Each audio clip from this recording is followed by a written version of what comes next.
नमस्ते भारत। आप सभी लोगों के बीच में एक बार फिर से मैं उपस्थित हो गई हूं। तो निवेदन सबसे पहले मेरा वही कि प्लीज आप सब लोग इस वीडियो को लाइक कीजिएगा, अंत तक देखिएगा, शेयर कीजिएगा और साथ के साथ मेरे यानी आपके अपने चैनल ममता पेन्यूली काले उवाच को सब्सक्राइब करते हुए बेल आइकन को प्लीज जरूर हिट कर दीजिएगा, ताकि जब भी मैं लाइव आऊं, कोई रील या वीडियो अपलोड करूं तो उसकी नोटिफिकेशन आप सभी लोगों को तुरंत मिल जाए। आज एक बार फिर से आपके सामने सो कॉल्ड पत्तलकार महोदय को मैं एक्सपोज करने वाली हूं। ये वो भाई साहब हैं जो पत्रकार के वेश में इंडिया अलायंस के किसी बड़े नेता से कम नहीं है। ये वो हैं जो दिन रात सुबह शाम पत्रकारिता के नाम पर केवल और केवल झूठ फेक नैरेटिव को अपने सोशल मीडिया अकाउंट के माध्यम से पेडल करते हैं। मां भारती के खिलाफ ये जहर उगलते हैं। ये इंडिया अलायंस के हाथों में एक खिलौना बन के रह गए हैं। इंडिया अलायंस के हाथों में इन्होंने अपनी पत्रकारिता को गिरवी रख दिया है। ये वो हैं जो सांसद पति भी हैं।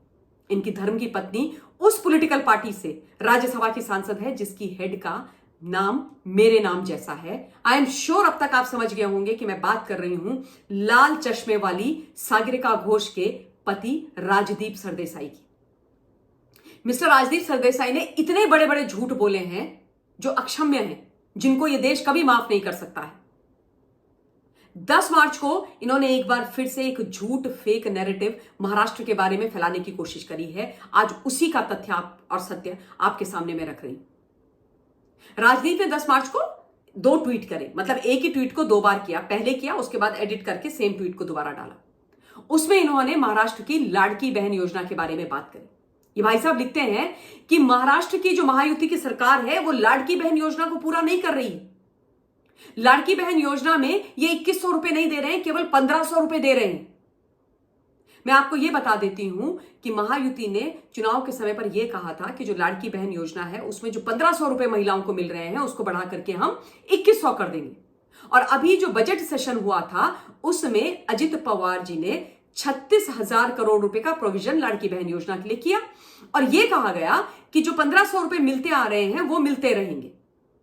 और इस मामले में अब वहां के मुख्यमंत्री देवेंद्र फडणवीस जी ने एक बात स्पष्ट कर दी है कि भाई 1500 रुपए जो मिल रहे थे वो मिलते रहेंगे, लेकिन बहुत जल्द महिलाओं को, बहनों को 2100 रुपए मिलने आरंभ हो जाएंगे।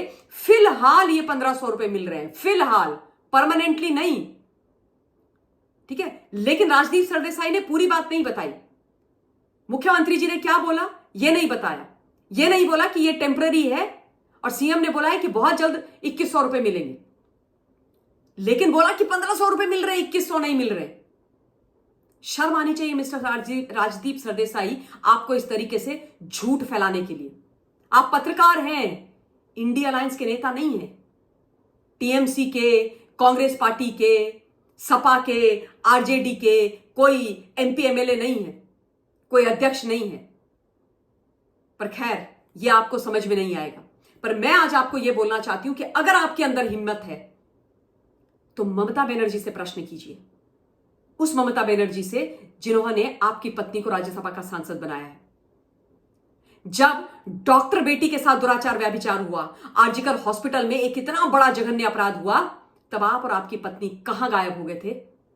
तब आप में इतनी हिम्मत नहीं आई थी कि आप ममता बनर्जी से यह पूछें कि आप एक महिला मुख्यमंत्री हैं और आपके प्रदेश में डॉक्टर बेटी के साथ इतना बड़ा अपराध हो गया, तो भी आप डॉक्टर बेटी के दोषियों को क्यों बचा रही हैं? आप आरजीकर के प्रिंसिपल को प्रमोशन क्यों दे रही हैं? आप डॉक्टर्स के खिलाफ क्यों खड़ी हो गई हैं? आप डॉक्टर्स को क्यों धमका रही हैं अगर वो स्ट्राइक कर रहे हैं अपने हक और अधिकार के लिए, अपनी सुरक्षा के लिए?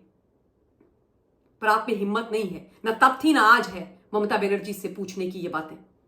आप महिलाओं के हक की बात करोगे मिस्टर राजदीप सरदेसाई?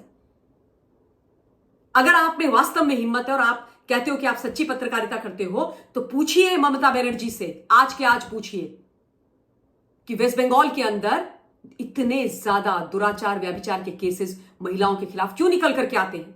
महिलाओं के साथ प्रताड़नाएं क्यों होती हैं? क्यों कटमनी वहां पर लिया जाता है? क्यों महिलाओं को घर से उठा करके टीएमसी के सो कॉल्ड, जो अपने आप को नेता कहते हैं, वो गुंडे उठा करके ले जाते हैं? क्यों ममता बनर्जी की नाक के नीचे महिलाओं के साथ अत्याचार और अन्याय हो रहे हैं? पर आप में हिम्मत नहीं, आप पूछेंगे नहीं। क्यों? क्योंकि आप वास्तव में पत्रकार हैं ही नहीं। आपको सच्चाई से कोई लेना देना नहीं है। पत्रकारिता लोकतंत्र का चौथा स्तंभ है, ये सत्य आपके जीवन से और आपके काम से बहुत दूर है। अगर आप में हिम्मत है, अगर आप कहते हैं कि आप पत्रकार हैं, तो अभी के अभी कांग्रेस की सरकार को कटघरे में खड़ा कीजिए।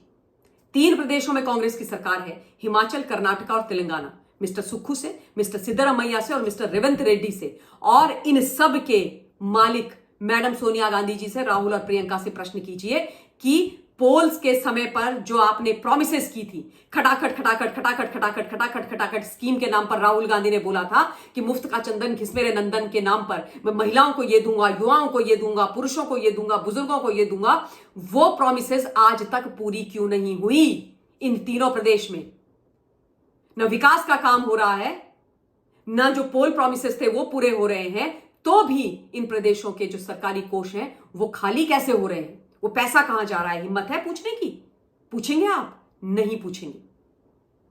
क्या मिस्टर सिद्धरामैया, मिस्टर राहुल गांधी से आप ये पूछेंगे कि कर्नाटक में जो फ्री वाली स्कीम्स थी जो राहुल गांधी ने अनाउंस करी थी, उनको फुलफिल करने के लिए जो SC STs के लिए बजट रखा गया है, उसका प्रयोग क्यों किया जा रहा है?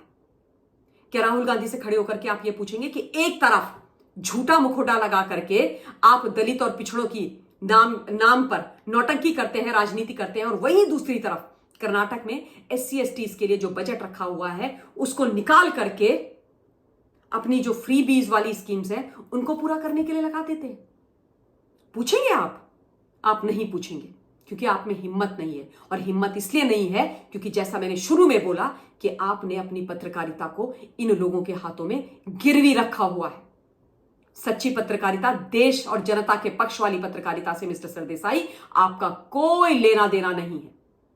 तेलंगाना में 6 पोल प्रॉमिसेस किए थे, जरा पूछिए ना कि कितनी पूरी हुई है।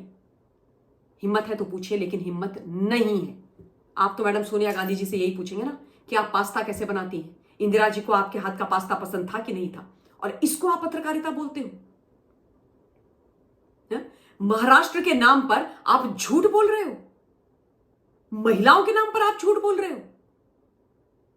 कितना झूठ बोलोगे भाई आप? कब तक झूठ बोलोगे आप और आपकी पत्नी पहले तो पत्रकार थे, अब एक डायरेक्ट और एक इनडायरेक्ट नेता बन गए।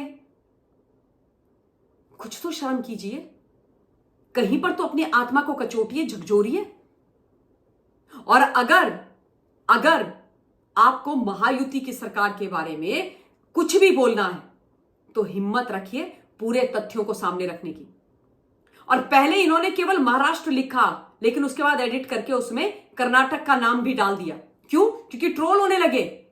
लोगों ने बोला कि ये देखो, ये पत्रकारिता है मिस्टर राजदीप सरदेसाई की, तो लिख दिया कि महाराष्ट्र और कर्नाटका ने फुलफिल नहीं करी अपनी प्रॉमिस। महाराष्ट्र ने फुलफिल करी है, हर प्रॉमिस पूरी हो रही है।